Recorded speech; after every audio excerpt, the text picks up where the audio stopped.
Bienvenue sur la chaîne Me Voici Dieu. Aujourd'hui, nous allons parler de Jésus et la vraie vigne. Avant d'aller plus loin, pense à activer la cloche et si tu n'es pas encore abonné, abonne-toi pour recevoir les nouvelles vidéos et faire agrandir la communauté.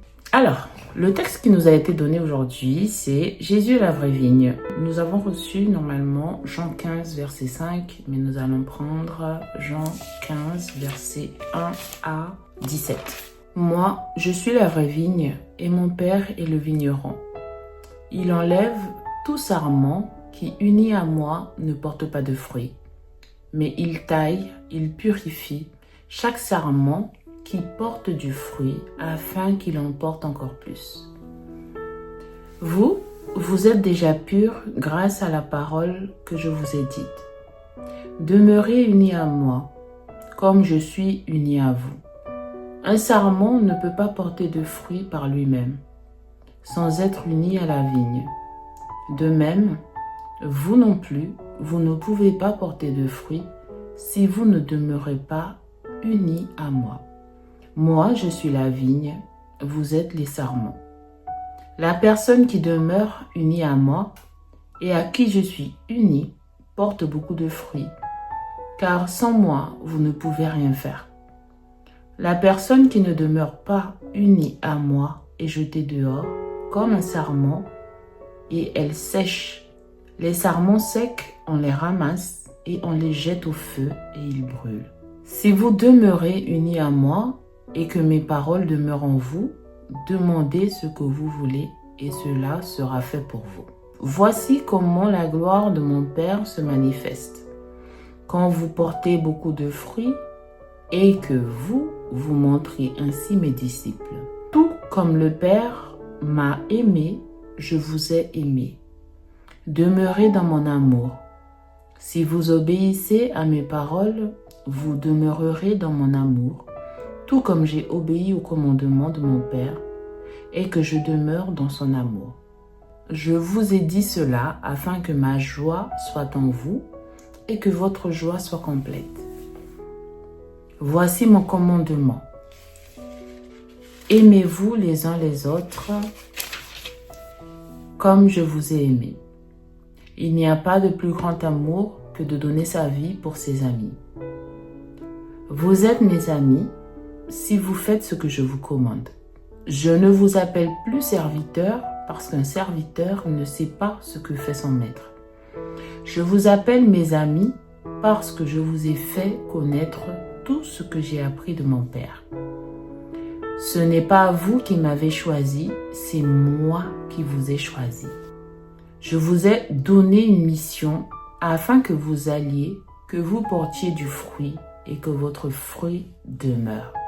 Alors, le Père donnera tout ce que vous lui demanderez en mon nom. Ce que je vous commande donc, c'est de vous aimer les uns les autres. Parole du Seigneur, nous rendons grâce à Dieu. Alors, voilà la parole qui nous est donnée aujourd'hui et si comme moi vous avez aimé, pensez à mettre un pouce. Voilà que cette parole, elle nous est donnée comme un rappel de Jésus à nous faire prendre conscience en fait que c'est lui. Que c'est lui qui doit diriger nos vies, c'est lui qui doit diriger nos actions, c'est lui qui doit diriger nos pensées. En fait, que nos pensées doivent être dirigées vers lui, en fait. Tout ce que nous devons faire au quotidien doivent être fait par amour, mais surtout par amour les uns pour les autres, mais en premier lieu, par amour pour Jésus. Pourquoi? Parce que si nous avons cet amour pour Jésus, lui, il va nous donner cet amour en retour. Il va nous remplir de son amour, de sa paix, de sa joie, de son Saint-Esprit. Et nous pourrons ainsi mieux aimer les autres. Au travers de l'amour que nous aurons pour Jésus, il va venir nous transformer, il va venir nous guérir, il va venir nous permettre de marcher selon sa voie, mais aussi il va venir nous enseigner. enseigner ses mystères, enseigner les mystères du royaume, enseigner tout ce que le Père lui a enseigné lui-même. Parce qu'il nous dit, tout ce que mon Père m'a enseigné, je vous l'ai fait connaître. Et c'est parce que nous devenons de plus en plus ses amis, en passant du temps avec lui dans la prière, en discutant avec lui comme si c'était notre meilleur ami. C'est pas comme si, mais nous devons faire de Jésus notre meilleur ami. Nous devons faire de Jésus le centre de notre existence. C'est-à-dire qu'au travers de nos actions, de notre travail, au travers du service que nous rendons aux autres, nous devons vraiment laisser ressentir Jésus aux autres. Ce que moi je comprends de cette parole quand Jésus dit « aimez-vous les uns les autres », c'est que nous devons aimer les autres comme nous aimons Jésus. Au travers des autres, nous devons servir Jésus. Au travers des autres, nous devons parler à Jésus. Est-ce que nous parlons aux autres? Est-ce que nous parlons à nos enfants? Est-ce que nous parlons à nos parents? Est-ce que nous parlons à nos voisins, nos collègues? Comme si c'était à Jésus que nous parlons. Et je trouve cette parole-là tellement forte parce que souvent nous oublions que l'autre en face, c'est Jésus en fait. L'autre en face, c'est l'image de Jésus. C'est un être comme Jésus. C'est une part de Jésus, c'est une part du corps du Christ que nous avons en face de nous. Et nous avons souvent tendance à l'oublier. Nous avons tendance à traiter les autres comme des êtres insignifiants, comme des personnes qui n'ont pas de valeur, comme des personnes qui ne savent rien en fait, comme des personnes qui sont moins bien que nous, moins bien ou moins, comment dire, qui n'ont pas notre niveau, alors que c'est faux. La personne qui est en face de toi, de moi, de nous, c'est Jésus. Et si nous prenons chaque jour la décision de regarder les personnes que nous croisons, parler aux personnes que nous côtoyons, que nous parlons, que nous rencontrons, comme ce Jésus que nous aimons, je pense que le monde changerait énormément. Le monde serait un monde de paix, d'amour et de joie. Vous pourrez me dire que nous sommes humains, que notre nature humaine fait que, mais le problème qui nous pousse à ne pas le faire, c'est ne pas voir Jésus en l'autre. Penser que nous sommes meilleurs que l'autre, parce que l'autre ne réagit pas comme nous, on aurait réagi. Penser que l'autre, c'est lui le problème, c'est elle le problème, mais pas nous.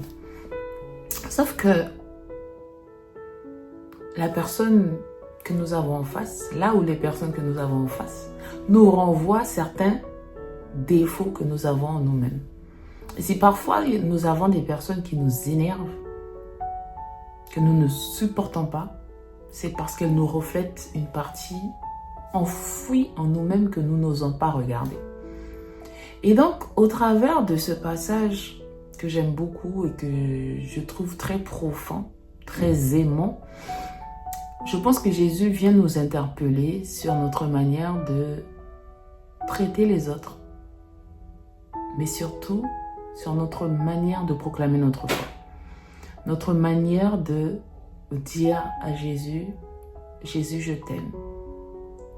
Je t'aime au travers de la personne qui est en face de moi. Je t'aime au travers de ma collègue qui m'insupporte. Je t'aime au travers de mon fils, ma fille qui me font voir de toutes les couleurs. Je t'aime au travers de mes élèves, au travers de mon patron qui m'insupporte, qui ne m'écoute pas, qui me traite mal. Mais malgré tout, nous devons faire cet effort de pouvoir voir Jésus en face.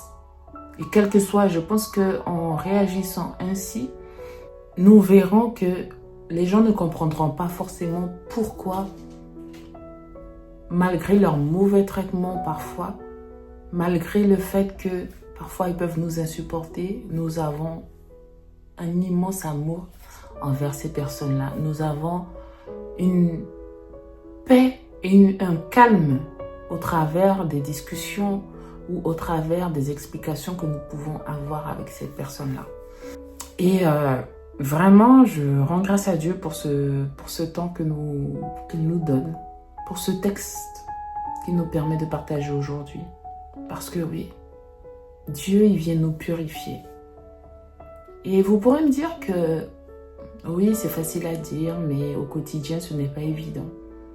Ce n'est pas évident au quotidien parce que nous voulons toujours faire les choses par nous-mêmes. Nous voulons toujours faire les choses par nos propres forces.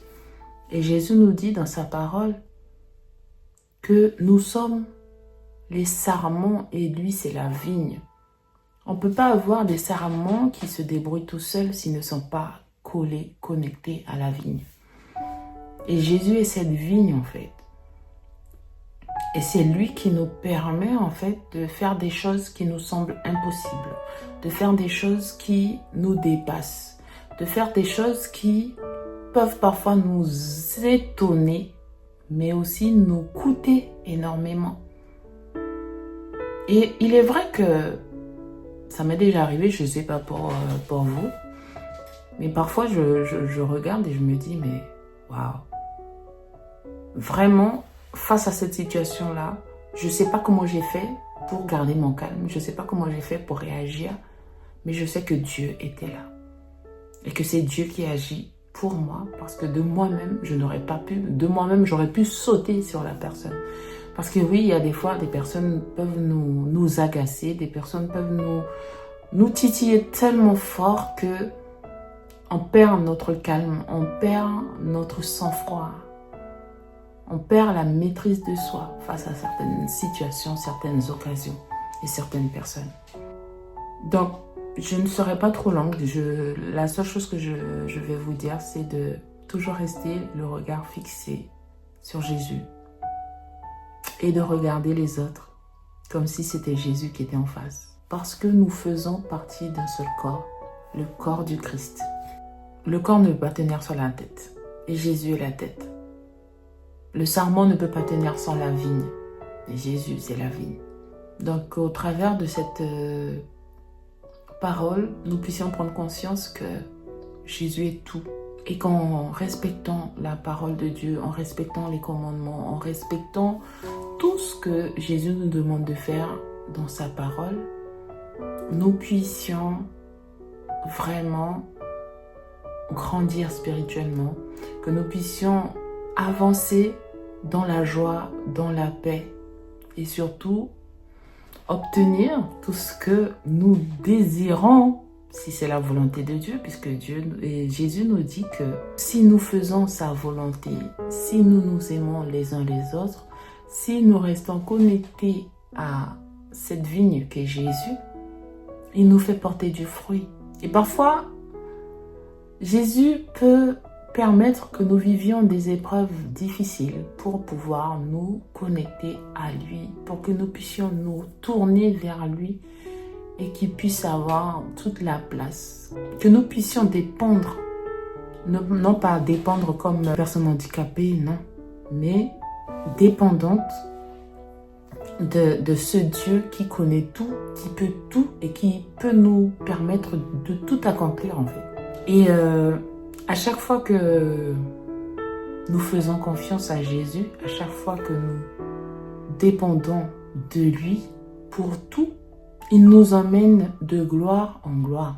Il nous emmène dans des sentiers que nous-mêmes, nous n'aurions jamais pensé arriver. Mais avec Jésus, tout est possible. Avec Jésus, rien n'est impossible. Avec Jésus, tout concourt à notre bien. Même la souffrance concourt à notre bien. Et voilà. Que cette parole puisse résonner dans vos cœurs, que cette parole puisse porter du fruit qui demeure. Et que cette parole puisse vraiment nous transformer et nous aider à parler à vivre avec Jésus au quotidien afin que le Père puisse se glorifier en nous, que Jésus puisse se glorifier en nous et que le Saint-Esprit puisse se glorifier en nous. Amen. Bye bye.